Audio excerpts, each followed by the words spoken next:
सरकारों ने नया कानूनों का एक सेट बनाया है। जो कानून पराधीन भारत में बनाए गए थे उनको हटाकर स्वाधीन भारत के कानूनों को लागू किया गया है और इन्हें एक्ट के बजाय संहिता कहा गया है। इन नए कानूनों के आते ही सरकार बड़ा कानूनी धमाका करने जा रही है। सरकार इन कानूनों का सहारा लेकर 80,000 से अधिक लोगों को जेल से बाहर निकालकर समाज में पुनर्स्थापित कर रही है। इन कानूनों के तहत सरकार के पास यह अधिकार है कि वह ऐसे बंदियों को जिन्हें सरकार उचित समझती है उनकी सजा माफ करके उनको आजाद कर सके। सरकार ने इस योजना के तहत पहली बार बंदियों की मुक्ति के लिए एक फॉर्मूला बनाया है। इस फॉर्मूले के तहत जो लोग पात्र बनेंगे तो उनको छोड़ा जाएगा, लेकिन हर बार सरकार को मुलजिमों को छोड़ने के लिए ऐसे फॉर्मूले की जरूरत नहीं होगी। सरकार किसी अकेले केस में भी अपनी शक्तियों का प्रयोग करके उसकी सजा को कम कर सकती है। आज की वीडियो में हम देखेंगे कि वे कौन से सेक्शंस हैं जिनके तहत सरकार ने ऐसी अथाह शक्तियां धारण कर ली हैं। हम यह अध्ययन करेंगे कि आप इन शक्तियों से कैसे लाभान्वित हो सकते हैं। हम यह भी जानेंगे कि सरकार ने क्या फॉर्मूला बनाया है जिससे जेल में बंद किए गए हजारों बंदियों को रिहाई मिल पा रही है। क्या कुछ ऐसा है कि आप भी इस मुक्ति पाने वाले फॉर्मूले में शामिल हो जाएं और आपके उन अपनों को इससे लाभ मिल सके जो झूठे आरोपों के चलते जेलों में बंद हुए पड़े हैं। आप जब हमारे मेंबर बनकर अपने केस के पीडीएफ कागजात हमको भेजेंगे तो हमारे एडवोकेट्स की टीम उन कागजात को पढ़कर आपके केस की एक रिपोर्ट तैयार करेगी, जिसमें आपके केस की वर्तमान स्थिति और संभावित भविष्य बताया जाएगा। वैशिंग और डिस्चार्ज पर बताया जाएगा और मेंबर्स को यह मुफ्त बताया जाएगा। आपको ध्यान यह रखना है कि पूरे केस के कागजात साफ साफ और पढ़ने योग्य हो। चादर बिछाकर मोबाइल से पीडीएफ बनाने पर उनको पढ़ना कठिन होता है। जितना पढ़ने में आसानी होगी रिपोर्ट उतनी ही अच्छी बन पाएगी, क्योंकि पूरा ध्यान कानून पर रहेगा। केस में कोई कठिनाई आने पर या पर्याप्त कानूनी सलाह के अभाव में परेशान होने पर आप हमारी रिपोर्ट से जानकारी और स्पष्टता दोनों पा सकते हैं, बिना कोई खर्च किए हुए पा सकते हैं। बस ध्यान रहे कि कागजात पूरे भेजें और साफ व पठनीय भेजें। अगली बात शुरू करने से पहले हम अंग्रेजी भाषा के शब्द कम्यूट इसका अर्थ बताते हैं। कम्यूट माने परिवर्तन करना। दैनिक यात्रियों को कम्यूटर कहा जाता है क्योंकि वे रोज अपना स्थान परिवर्तन करते हैं। कम्यूटिंग सेंटेंस का शाब्दिक अर्थ होता है सजा में परिवर्तन करना, लेकिन व्यवहारिक अर्थों में इसका मतलब परिवर्तन न होकर कमी करना हो जाता है और कम्यूटिंग सेंटेंस का अर्थ सजा में कमी करना बन जाता है। ऐसा ही रेमिशन ऑफ सेंटेंस भी होता है, लेकिन रेमिशन ऑफ सेंटेंस का मतलब सजा को माफ कर देना होता है। यह भी सरकार की एक शक्ति होती है जिसके बारे में हम अगली किसी वीडियो में चर्चा करेंगे। सरकार ने सजा में कमी करने की अपनी शक्ति को नए कानून, जिसे भारतीय नागरिक सुरक्षा संहिता 2023 द्वितीय कहा जाता है या BNSS सेकंड भी कहा जाता है, उसके चैप्टर 34 के पार्ट ई में वर्णित किया है। इस पार्ट का नाम है suspension, रेमिशन and commutation of sentence, यानी सजा को सस्पेंड करना, क्षमा करना या कम करना। सरकार के पास नए कानून में तीनों शक्तियां दी गई हैं, लेकिन आज का टॉपिक केवल कम्यूटेशन ऑफ सेंटेंस की बात तक ही सीमित रहने वाला है। हम आपके लिए इन नए कानूनों के द्वारा किए गए इन बदलावों पर आपके लिए वीडियोस की पूरी सीरीज लाने वाले हैं, ताकि आप कानून को भली प्रकार समझ सकें और यह जान सकें कि इस नए कानून में आरोपियों के फायदे के लिए क्या नया कुछ दिया गया है।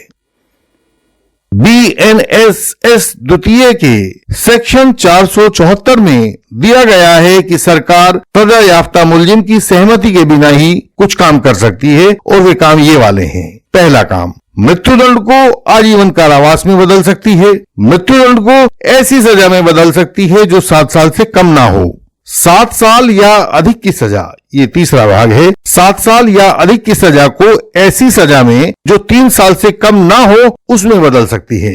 चौथा डी पार्ट है कि 7 साल से कम की सजा को केवल जुर्माने वाली सजा में परिवर्तित कर सकती है।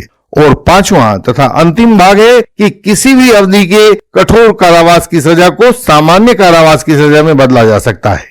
ये सेक्शन 474 BNSS द्वितीय में किए जाने वाली सरकार की शक्तियां हैं।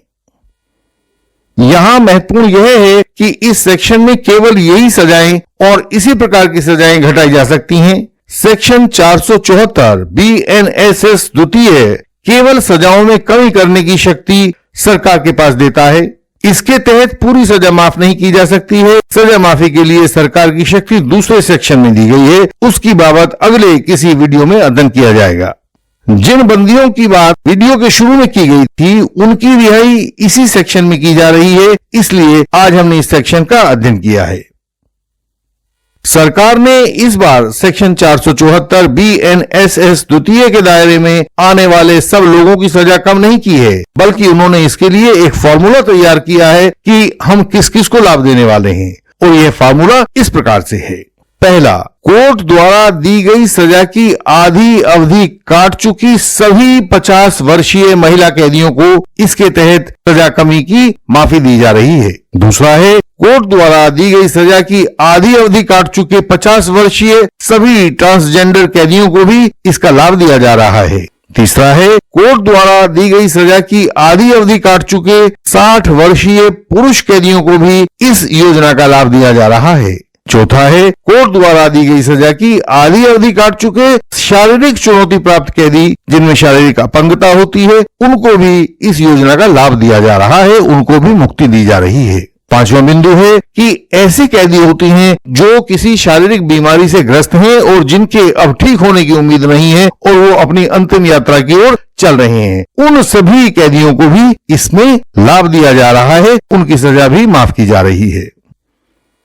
छठी बात है, कोर्ट द्वारा दी गई सजा की 2/3 अवधि काट चुके सभी सामान्य कैदियों को भी इस फार्मूले में शामिल किया गया है और उनको भी सजा की कमी का लाभ दिया जाएगा। सातवीं बात है, ऐसे गरीब कैदी भी हैं जो कोर्ट द्वारा दी गई सजा की अवधि काट चुके हैं, लेकिन जुर्माना ना चुका पाने के कारण जुर्माने वाली सजा को काट रहे हैं। उन सब कैदियों को भी इस फार्मूले के तहत लाभ दिया जाएगा और उनको मुक्त कर दिया जाएगा। आठवां बिंदु है, कोर्ट द्वारा दी गई सजा की आधी अवधि काट चुके वे युवा कैदी जो 18 से 21 वर्ष की उम्र में जिन्होंने गुनाह कर दिया था, उन कैदियों को भी इसके तहत लाभ दिया जाएगा और उनको सुधरकर समाज में पुनर्स्थापित किया जाएगा।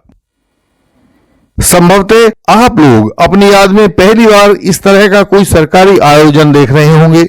यह कहा जाता है कि वे सभ्यताएं महान होती हैं जो अपने कैदियों के साथ भी मानवीयता का व्यवहार करती हैं। ऐसा कोई व्यक्ति नहीं होता है जो सजा काटने के दौरान मानसिक प्रायश्चित न कर रहा हो। हर आदमी पछताता है कि उसने ऐसा क्यों किया जिससे उसको इस जेल में आना पड़ा। निश्चय ही दोबारा उन्हीं परिस्थितियों में पड़कर वह व्यक्ति वही अपराध अब नहीं करेगा। इसको ही कैदियों का सुधार या पुनर्वास कहा जाता है और ऐसा पुनर्वास करने के लिए सरकार निश्चय ही बधाई की पात्र है। यदि आप भोलेपन से, गलती से, झूठे आरोप से किसी कोर्ट केस में फंस गए हैं, तो हमारी संस्था इंडियन लीगल सिस्टम का सपोर्ट सिस्टम आपको बचाने के लिए आगे आएगा, आपको सही कानून की राह दिखाएगा। जितने झूठे गवाह होंगे उनको अपने कानूनी औजारों की सहायता से क्रॉस करके आपको उन झूठे गवाहों से मुक्ति दिलवाएगा। पूरे भारत में जहां कहीं भी आप हैं, हमारी सहायता वहीं आप तक पहुंचेगी। हम पहुंचाएंगे। हमें बताएं कि आप कहां फंसे हुए हैं। हमारी वेबसाइट है indianlegalsystem.org। इस पर सारी जानकारी आपकी सरल भाषा में दी गई है। इसको पढ़कर फर्जी केसेस से बचने की बातें सीखें। हमारा मोबाइल नंबर, ईमेल एड्रेस और वेबसाइट का URL सामने स्क्रीन पर दिखाई दे रहे हैं। हमसे संपर्क के लिए हमारे व्हाट्सएप नंबर पर हमें मैसेज भेजें। आपको आगे की राह वहीं सुझा दी जाएगी। इस वीडियो को लाइक करें, शेयर करें और सब्सक्राइब करें। बेल आइकन को प्रेस करें ताकि नई वीडियो आपसे मिस ना हो जाए। इन वीडियोज को दूसरों तक फैलाएं ताकि कोई झूठे केस की आग में न झुलसे। हम आपसे आगे भी नई वीडियोज में ऐसे ही मिलते रहेंगे। अगली वीडियोज में मिलने तक प्रणाम।